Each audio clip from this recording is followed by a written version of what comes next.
আসসালামু আলাইকুম। দারুণ স্বাদের মচমচে নারকেলি কচু ভাজা। নারকেলি কচুটাকে ছিলে লম্বা লম্বা করে কেটে নিতে হবে। তারপর দুই পাশে কেচে নিতে হবে যাতে কচুটা অনেকটা স্প্রিংয়ের মতো হয়। আপনারা আমার ভিডিওটাতে দেখেই বুঝতে পারছেন। ব্যাটারে ডুবিয়ে আপনারা ডুবো তেলেও ভাজতে পারবেন, আবার অল্প তেলেও ভাজতে পারবেন।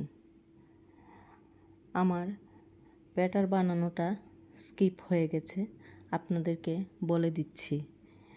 1.5 কাপ বেসন, 1.5 কাপ চালের গুঁড়া, 1 চা চামচ মরিচ, 1/2 চা চামচ হলুদ গুঁড়া, 1/2 চা চামচ বেকিং পাউডার, 1/2 চা চামচ রসুন এবং 1/2 চা চামচ পেঁয়াজ বাটা আর লবণ পানি দিয়ে ব্যাটারটা বানিয়ে নিতে হবে। আমরা যেভাবে বেগুনির জন্য ব্যাটারটা বানিয়ে থাকি সেভাবে।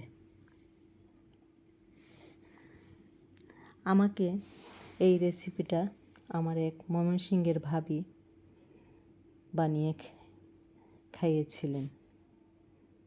আমার তো অনেক মজা লেগেছে। আপনারা বানিয়ে খাবেন,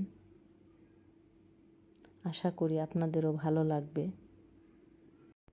ভালো লাগলে আমাকে লাইক, কমেন্ট, স্টার দিয়ে আমার পাশে থাকবেন।